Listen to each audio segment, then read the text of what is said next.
Thank you for joining Gwinnett County Public Library for our Can't We All Just Get Along? How to Combine Compassion and Boundaries in Relationships program. My name is Miriam Mayer, and I am an Adult Services Specialist for Gwinnett County Public Library. Tonight, we will be hearing from licensed counselor and speaker Maisie Robinson.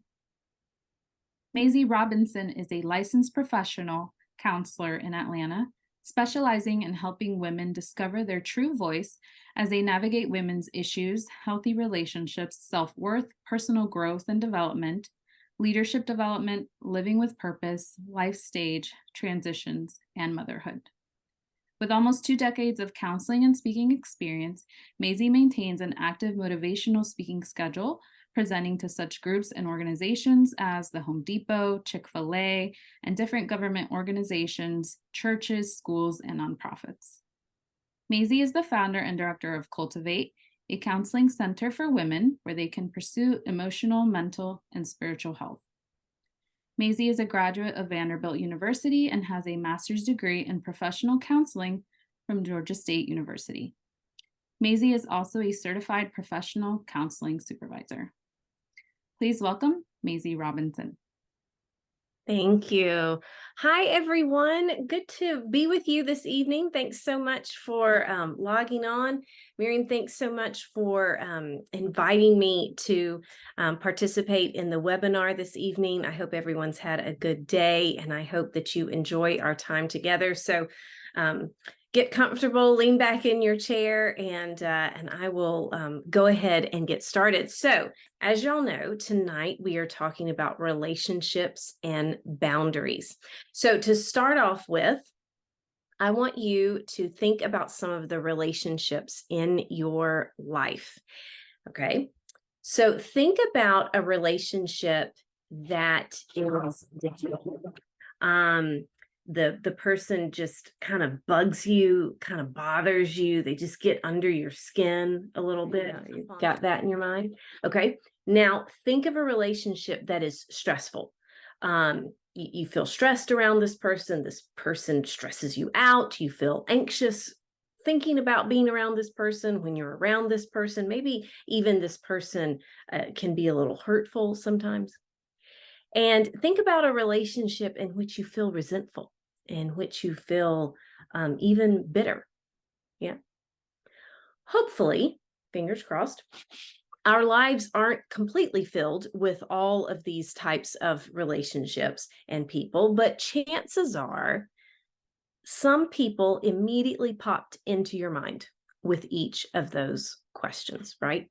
Whether in our personal or our professional lives, we are all going to encounter people that bug us, that frustrate us, that challenge us in some way. And as much as we are wired for connection, and we are, as human beings, we are wired for connection. Connection is a critical part of our mental and emotional wellness. As much as we are wired for connection, what we all know is that relationships are not always easy. They don't always come naturally. So this evening, I am going to give you the secret. I'm going to give you the secret on how to live healthier, how to engage in healthier relationships, how to have more life-giving, healthier relationships. I'm going to give you the secret on how to feel less bothered by the people that, for whatever reason, you are in a relationship with. Are y'all ready for the secret? Are you ready? I'm going to go ahead and give you the punchline so you don't have to wait for it. The secret is this. When we learn to set boundaries, we can hold on to who we want to be, to the person we want to be, and we can still practice compassion and kindness towards others, regardless of the person or the situation. And that's really the synopsis of what we are going to be discussing tonight. All of our relationships, whether personal or professional, need compassion and boundaries. Compassion and boundaries always go together. In fact, they must go together in order to have a healthy relationship. So let's start off by defining what a boundary is. Okay, so what are boundaries? Boundaries show where I end and you begin. Boundaries help me see what is my part, what I can control, what I can't control. Boundaries help me see what is my responsibility in a situation. And boundaries help me see what is your part. What is your responsibility? Boundaries are the line between you and me, right? We are created to have boundaries. In fact, if you look all around nature, all around creation, you will see boundaries, right? Look, skin is a boundary, right? Tree bark is a boundary for that tree. A river has a riverbank that serves as a boundary. A boundary creates containment. A boundary creates safety. So, this is a question that clients often ask me. How do I know when I need boundaries in my life? How do I know when perhaps the skin has gotten a little porous, if you will? How do I know when I need boundaries in my life? So to know when we need boundaries in our life, in our relationships, we have to be aware. We have to be aware of what is going on within ourselves. So we have to be aware of how we are experiencing a certain person, how we're experiencing an environment. We have to be aware of our feelings, what we are feeling. Am I feeling happy? Am I feeling unhappy? Am I feeling annoyed? Am I feeling frustrated? Am I feeling resentful? And we also want to be aware of what those feelings are trying to tell us. All feelings are messengers, right? So all feelings are messengers. All feelings are always trying to tell us something. That's why we want to be aware of our feelings. So for instance, if you regularly feel frustrated with someone, that frustration is trying to tell you something. Perhaps it's trying to tell you this relationship, this environment is not good for you. This person is acting in a disrespectful or toxic manner. You're angry for a reason, right? You're not just angry to be angry. There's a reason that you feel frustrated, that you feel angry. We also, though, want to be aware of what is happening outside of us. So all of that is what's happening internally. But we also want to be aware of what is happening externally, the patterns in our relationships, the patterns in the people that we are surrounding ourselves with. One of the things, again, that I found in working with clients is that it is very easy. It is so easy to have denial about some of the patterns in our relationships. And when we have that denial, when we just kind of ignore obvious patterns, what happens is that we find ourselves in the same cycle over and over again, having the same argument over and over again, getting our feelings hurt in the same way over and over again. So, what are the signs that we may need some healthy boundaries in our lives? There are several things that I could have put on this list, but here are some that just kind of come to my mind. When we are more worried about pleasing other people, getting their approval than we are about our own stress and exhaustion levels. When anytime there is the presence of disrespect or abuse, or toxic behaviors like rage or addiction, those are signs that we need healthy boundaries in our lives. Anytime the relationship is imbalanced, so one person, so the other person is under functioning or not pulling their load, if you will. Anytime that we feel trapped in a relationship, right? That we're just kind of stuck, we're trapped in this job, we're trapped in this relationship.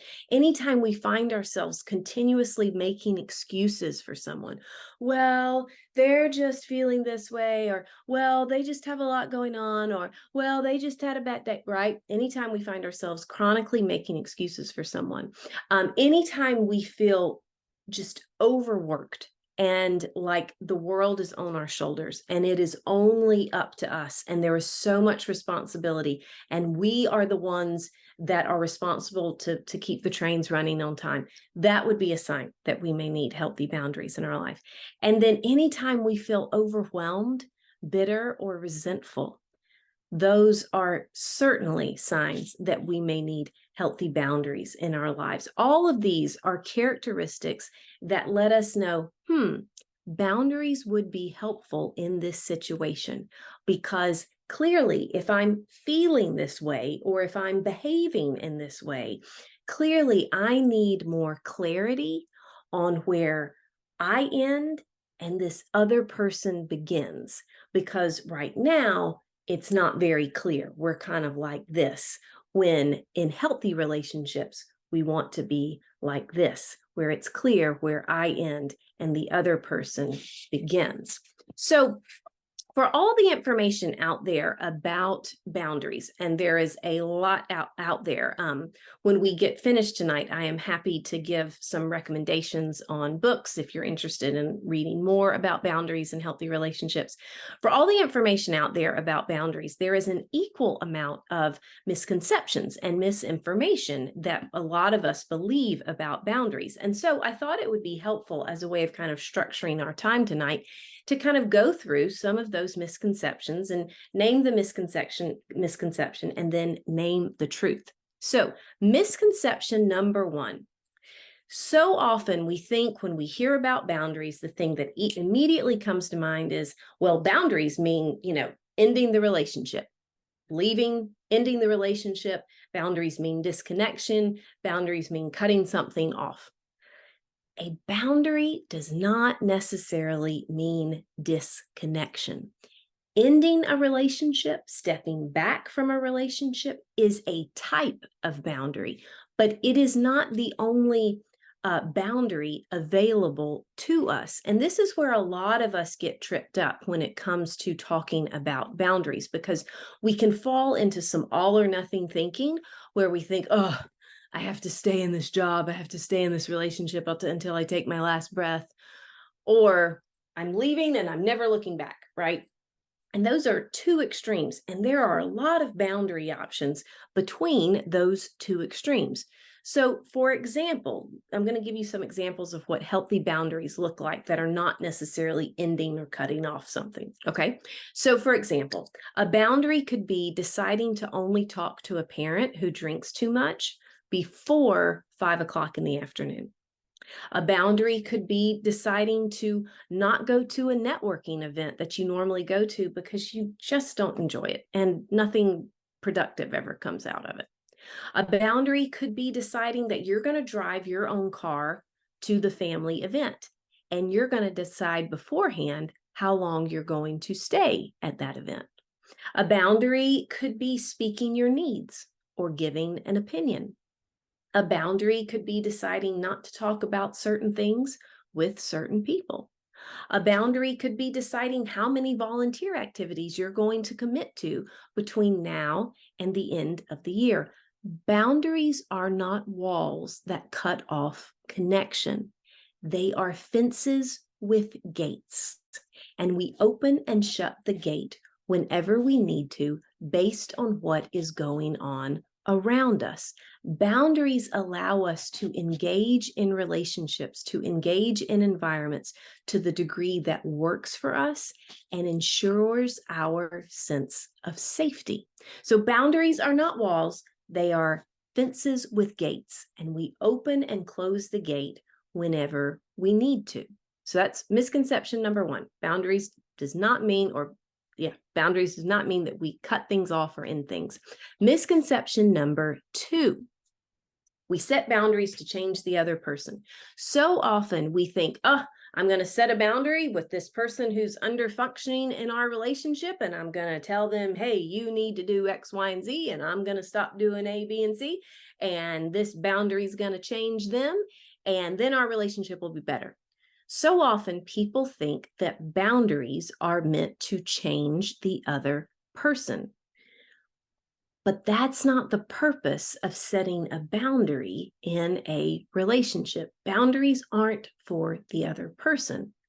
Boundaries are about us, and they are for us. Boundaries are not meant to change or control the other person. They are for us. They are to protect our worth and well-being. They are not for the other person. Our boundaries protect and safeguard who we are and who we want to be. That's what a boundary does. That is a boundary's purpose. That's why we set them.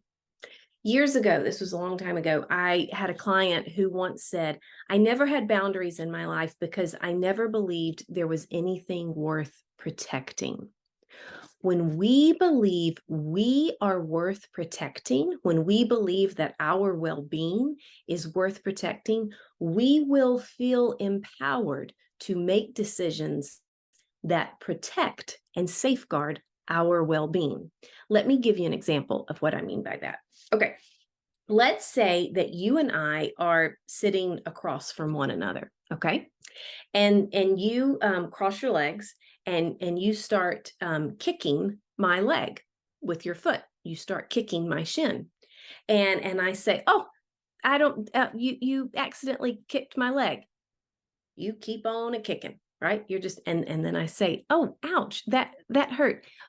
Please don't kick my leg."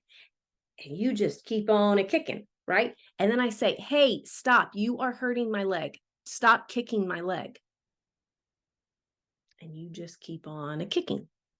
Yes, I want you to stop kicking my leg. And yes, I have asked you to stop kicking my leg. I have even told me that you are hurting me when you kick my leg.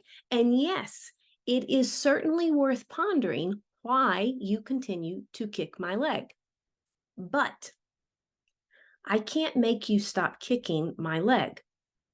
I can only control and change myself. I can't control if you change. I can't control if you stop kicking my leg, but I can control what I expose myself to. So the boundary is not stop kicking my leg. That's actually a request or even a demand, but it's not a boundary. The boundary is I see you are going to continue to kick my leg. So I'm going to choose to get up and move someplace else. When we recognize our worth, we will decide to move because we know we are worth not being kicked. So the boundary is not outward facing. The boundary is not around the other person. The boundary is around us. The boundary is inward facing. Again, I cannot change or control if you kick me, but I can control if I'm sitting here in the path of your kicking leg. I can control where I'm sitting. A boundary is what we are going to do to keep ourselves safe, to keep ourselves in control and emotionally regulated based on what we are currently experiencing. As adults, now, if we were talking about kids, it would be a completely different, I would say something completely different. But as adults, we are the gatekeepers to our own well-being. As adults, we have power, agency, and control. Children do not have power, agency, and control. So what I am saying here does not apply to children because children do not have power, agency, and control. And so if someone is mistreating them, disrespecting them, violating them, it is a completely different situation. But as adults, we have power, agency, and control. And so as adults, we have agency to control what we can control, which is ourselves. And we can control what we expose ourselves to. So again, we set boundaries not to change the other person, but we set boundaries to protect our worth and our well-being. All right, misconception number 3. Once we set a boundary, it's the other person's job to uphold it. Yes, people need to respect our boundaries. And in healthy, mutual, reciprocal relationships, that happens. But it is our job to uphold the boundary. It is our job to enforce the boundary. Now, again, let me give you one more caveat to what I'm saying here. I am talking right now about relationship dynamics. I am not talking about physical or sexual assault or abuse. In those instances, when someone says stop, when someone says no, it is the other person's job to respect that boundary. It is not that person, it is not that person's job to keep saying no. It is the other person's job to respect that boundary of no and stop. So what I'm saying here does not apply to physical, sexual assault and abuse. It applies to standard relationship interactions and dynamics. I hope that is clear. If that's not clear, I'm happy to unpack that a little bit more at the end. But it is our job to uphold our boundary. It is our job. It is our responsibility. It is the other person's choice to respect the boundary. Again, we're talking about standard relationship dynamics. It is our responsibility to uphold it. So again, a boundary is not, you can't talk to me that way, you can't call me names. A boundary is, if you choose to call me names, if you choose to yell at me, I am going to leave the room and take a time out on this conversation, and we can try again tomorrow. That's the boundary. Too often I hear people say, well, I told them to stop doing whatever it was they were doing. I told them to stop doing that, and I told them how I felt about it, and they didn't do anything. They just kept doing it. And so what do I do now? You uphold the boundary. You enforce the boundary. You do what you need to do to protect your needs, your worth, and your well-being.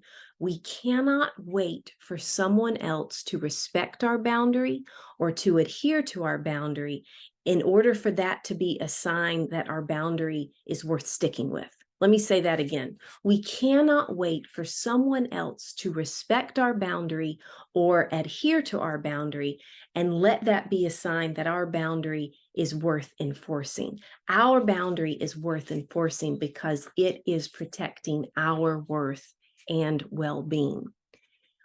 And this leads to the hard truth about boundaries, which is that boundaries often require us to make a change in our own lives that we might not really want to make. And that is a big barrier I have found in boundary setting in relationships. Because, if we're all honest, if you've been in a relationship with a challenging, difficult person, whatever that may look like, you always hold out the hope that the person's going to change, that the situation is going to get better. But the reality of human behavior is that if someone is doing what they've always done, they're probably going to keep doing it, right? Human behavior is very patterned. And so if someone is doing what they've always done, we have to believe and acknowledge that they will do it again. And so we must plan our actions accordingly because, again, we are in charge of ourselves. So let me give you an example for this.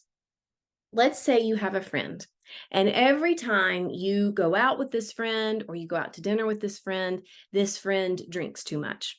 And it makes you feel very uncomfortable. You feel very anxious throughout the evening. Inevitably, there's an argument or conflict at the end of the night because the friend wants to drive home and you're telling the friend they shouldn't drive, and then they get mad and they drive and you just ride home just scared for your life.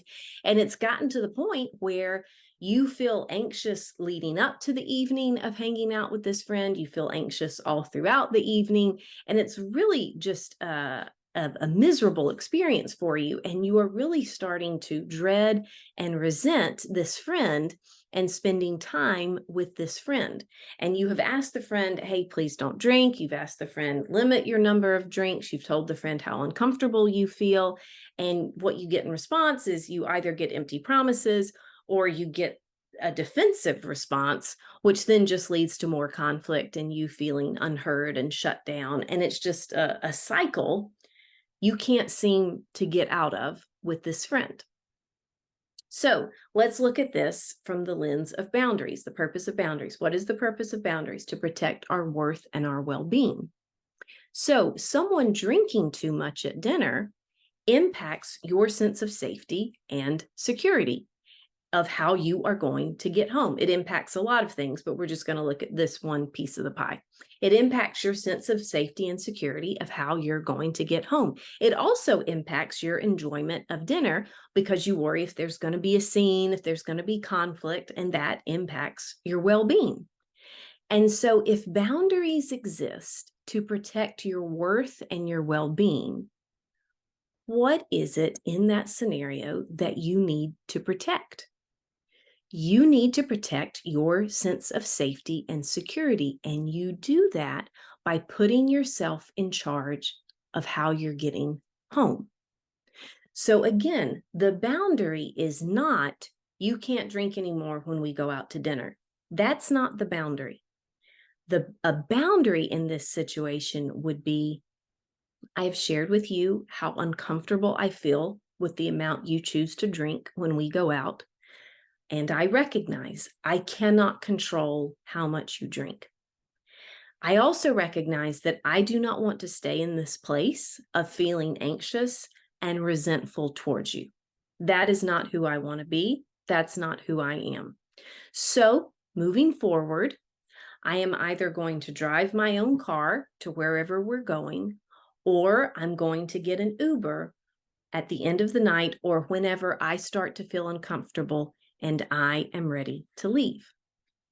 That's the boundary. They can choose to drink or they can choose to not drink.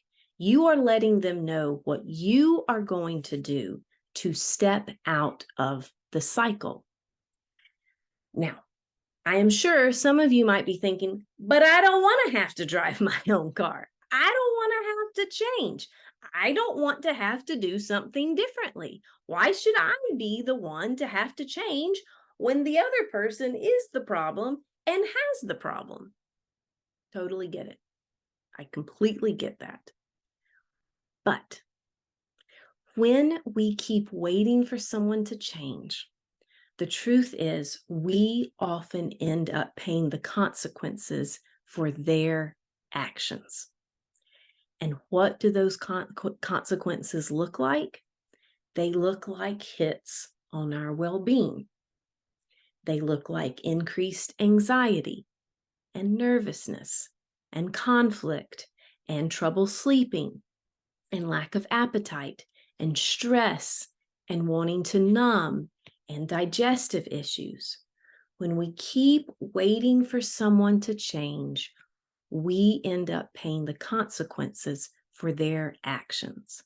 But by setting and upholding your boundary, you are taking ownership of what you need, your safety, and your well-being, rather than sitting in resentment and anger night after night after night. The person might not change, but you can change. And when you begin to make those changes that put you in the driver's seat of your well-being, you will then gain clarity on next steps in the relationship.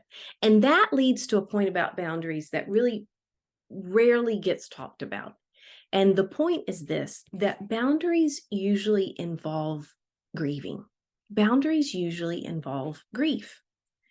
You know, as humans, we will do anything we can to resist grieving. It is, I would say, the most uncomfortable emotion for humans. We don't want to admit that this person, this relationship, this job is not going to be what we thought it was going to be, what we hoped it could be.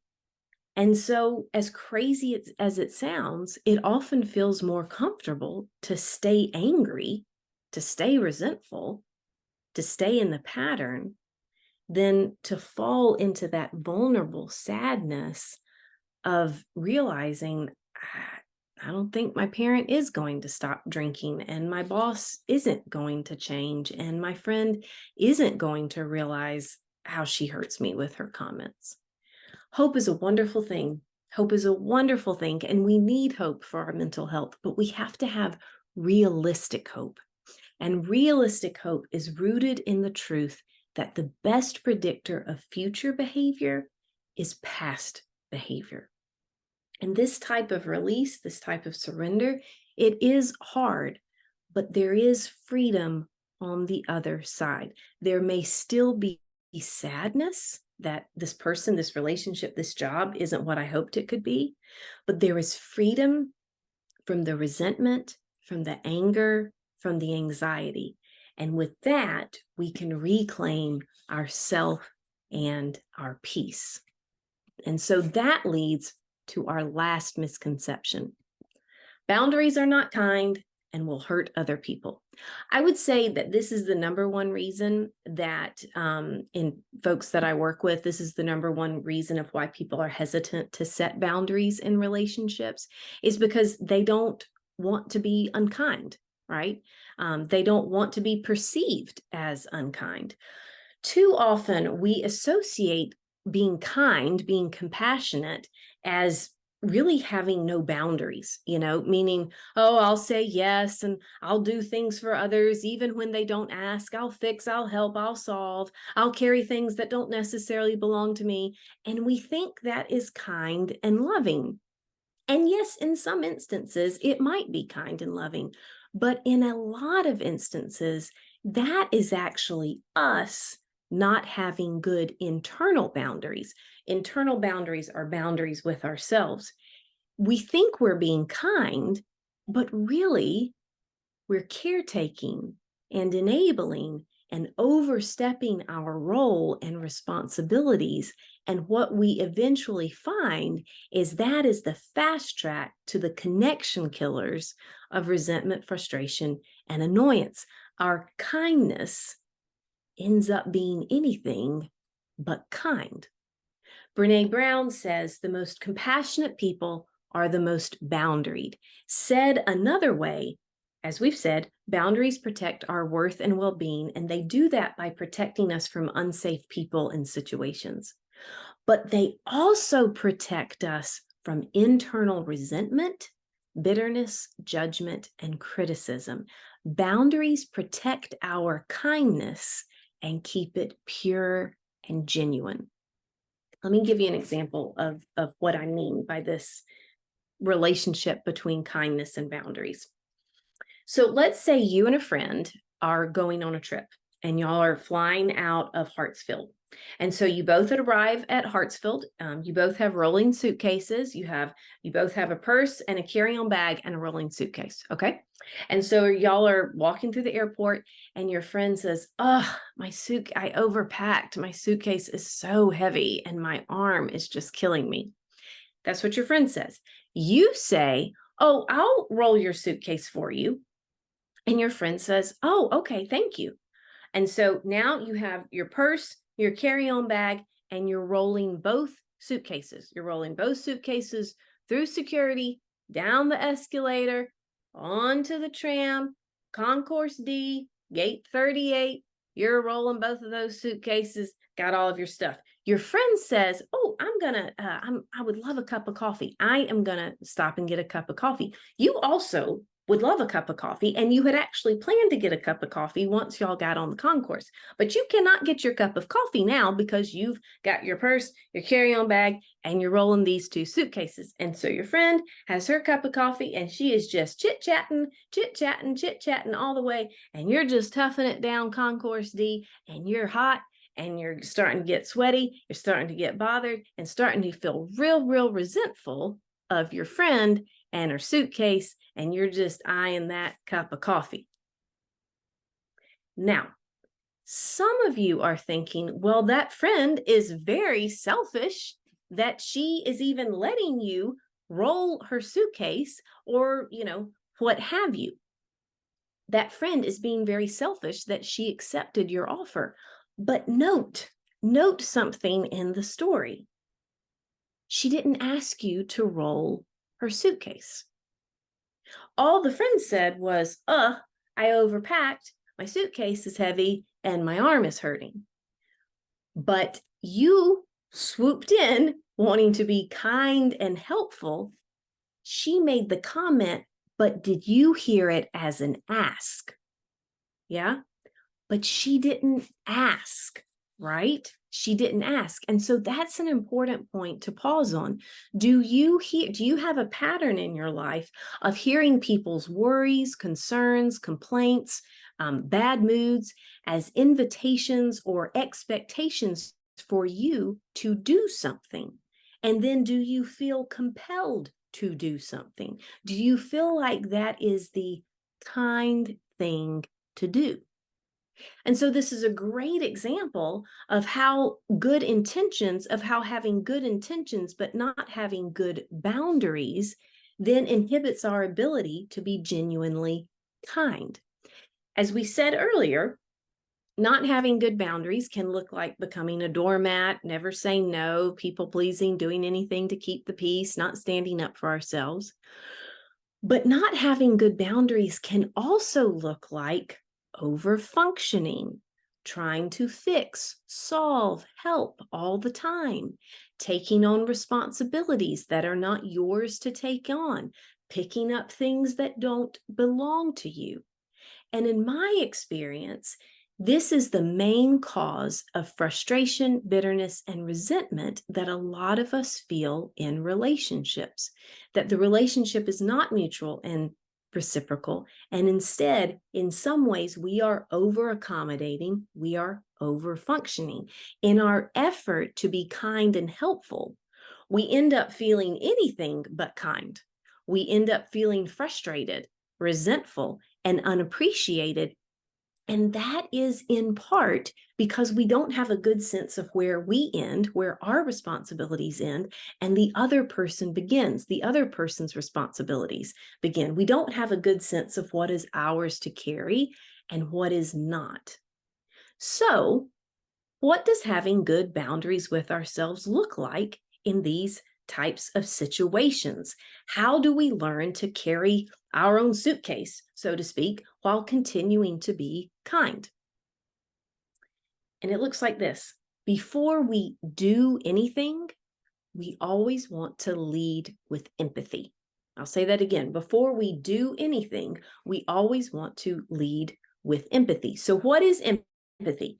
Empathy is the learned ability to see a situation from another person's perspective.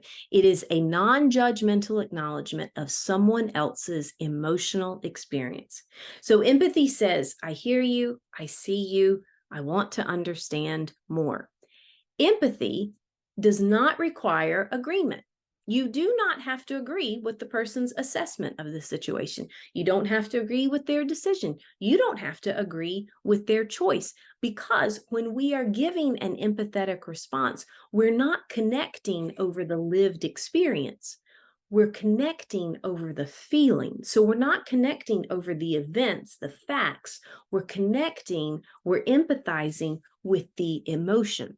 So empathy does not require agreement. You could vehemently disagree with how much your friend packed in her suitcase, but you could still empathize with, oh, I know it is hard to roll the suitcases all this way, right?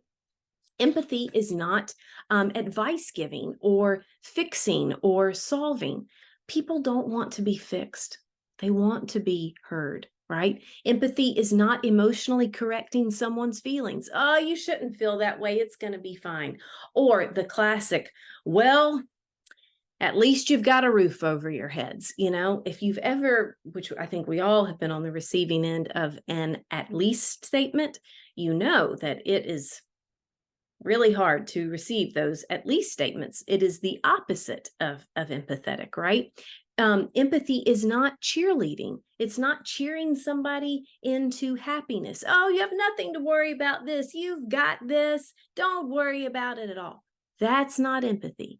Empathy is, I'm sorry you're having to walk through this. Tell me more about what's going on. Or, I notice you've been talking a lot about upcoming deadlines. I wonder if you're feeling stressed and overwhelmed at work. Is there anything I can do to help? That's empathy, right? Empathy keeps us from over-functioning and overstepping in our relationships.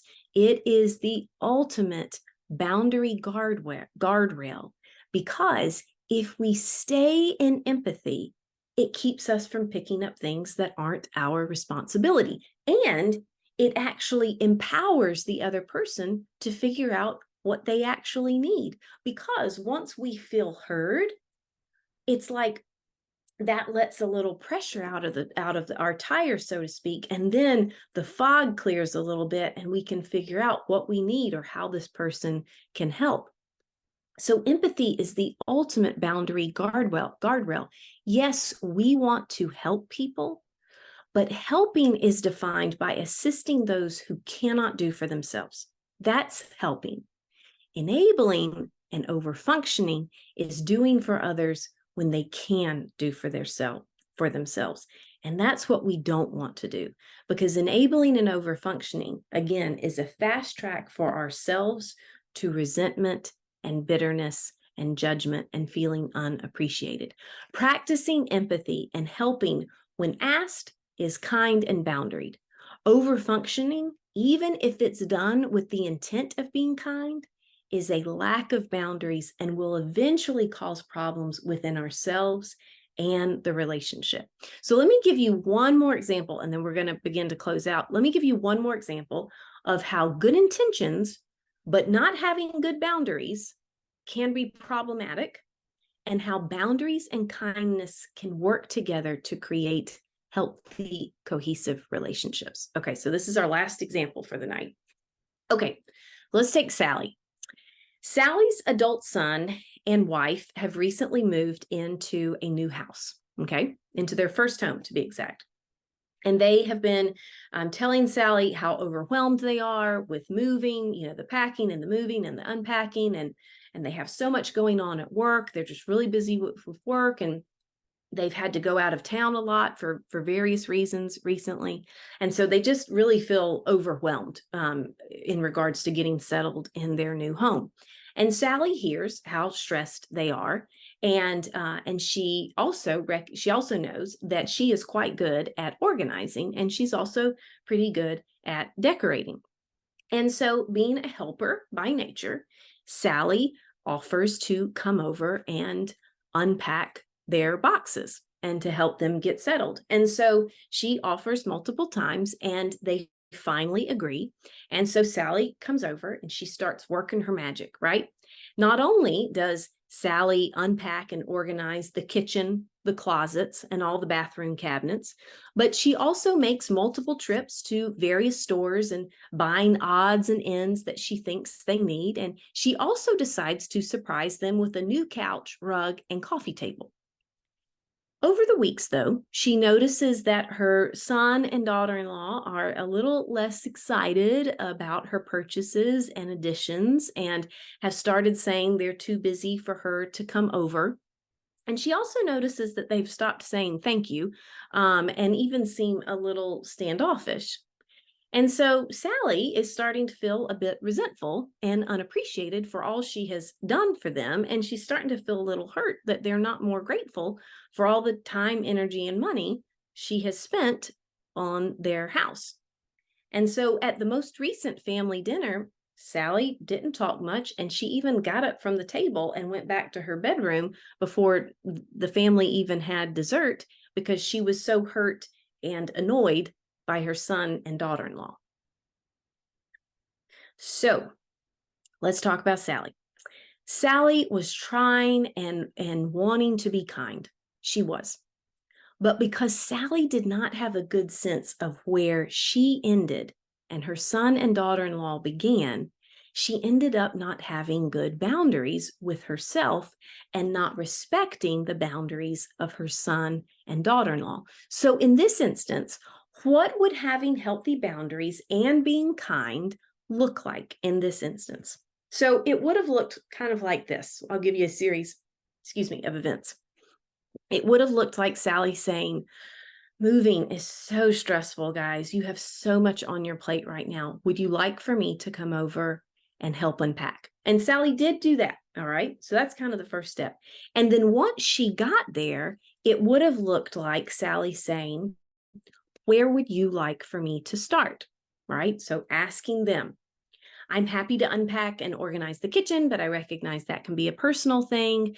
So you just let me know what is helpful for you." Or if it just feels too overwhelming to even delegate tasks. I can just figure out what I think would be the most helpful. So she's asking, how can I help? Here are options. Notice the empathy and the kindness. She acknowledges their stress, and then notice the boundary. She asked how she might be of help. She is acknowledging their experience, and by doing that, she is actually then empowering them to identify what they need next. This approach is also a good example of Sally having good internal boundaries with Sally, because Sally knows, she remember, Sally's aware, and Sally knows that when her family members feel stressed or anxious, she also feels stressed or anxious. And she also knows herself and her pattern that when her family members are feeling stressed and anxious, and then she feels stressed and anxious, she really likes to step in and fix and help and solve her loved ones to take away their stress, but it also alleviates her own, right? But because Sally has good boundaries with herself, she chooses to lead with empathy and then ask how she can help rather than jumping in. And so that's what, in a scenario like this, that is what healthy boundaries with kindness looks like. Kindness without boundaries leads to enabling and over-functioning in someone's life. It leads to waiting and waiting for someone to change and then feeling trapped because they won't change. It leads to sacrificing your needs for their wants. It leads to you paying the consequences for their actions. It leads to feeling unappreciated and resentful. But on the other side of the coin, boundaries without kindness backing them up are just slammed doors. Slammed doors shut out of hurt and fear in order to hurt someone back or settle a score. Boundaries without kindness look a lot like a grudge. We can always be kind. We can always be kind and loving and compassionate and respectful to someone and still set a boundary. The most compassionate people have the best boundaries because they are clear on where they end and someone else begins. They know what is theirs to carry and what is someone else's. And boundaries keep their compassion genuine because they don't overfunction or act out of resentful obligation. Boundaries are not relationship walls. They are fences with gates. They are not meant to change the other person. Boundaries are meant to protect us, our physical and emotional well-being, our peace of mind, and they help us be the person we want to be in that relationship. Boundaries help us be kind and compassionate and generous and non-judgmental. And this is why learning how and when to set boundaries is actually empowering. And it's actually why boundaries is one of my favorite topics to talk about with folks. Boundaries unhitch us from the other person's behavior so that we are back in the driver's seat and we have control over our feelings, our reactions, and our decision making. And that is empowering. So before I close this out, I did just want to give this disclaimer. You know, we've talked about a lot of things. I know I've given you a lot of information about boundaries tonight, and this topic may have stirred up a lot in you. And so I just want to leave you with this disclaimer. There are some relationships that we can stay in, that we can set boundaries and we can adjust how we interact, what we expect, and the level of closeness that we have with that person. But there are some relationships that are not salvageable. And to stay in the relationship would be to sacrifice ourselves. And that is not the connection that we are wired for. Love might be work, and love is often work, but love should not hurt. Each relationship and situation is different and unique. And unfortunately, we can't make blanket statements about whether someone can emotionally safely remain in a relationship or if they should leave. But one thing that I can say is that relationships, whether they are personal or professional, should not leave us feeling less than. Relationships should not leave us feeling unworthy.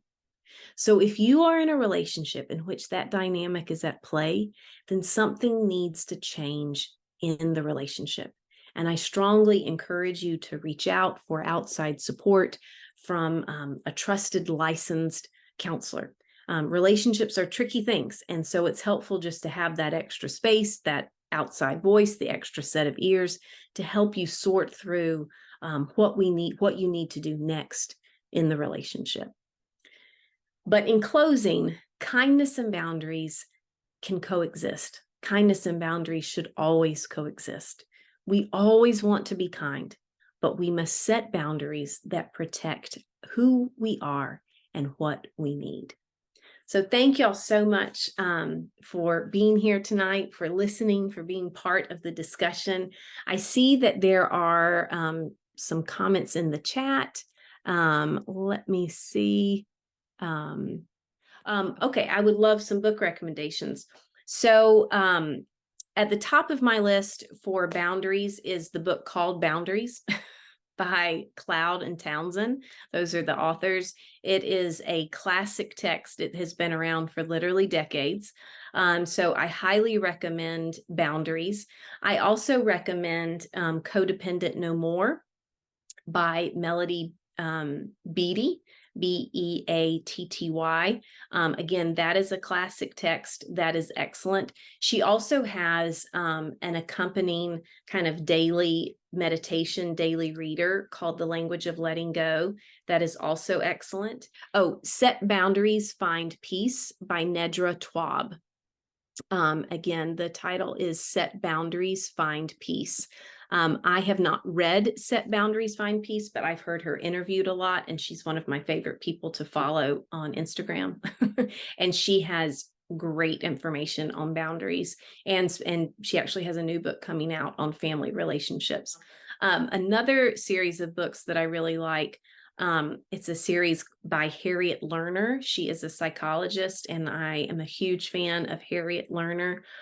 She has a series of books that are called The Dance of, and so The Dance of Anger, The Dance of Intimacy, The Dance of Connection. All three of those talk about relationships and healthy relationships and boundaries and communication, and they are all excellent. Maisie, thank you so much for this wonderful presentation.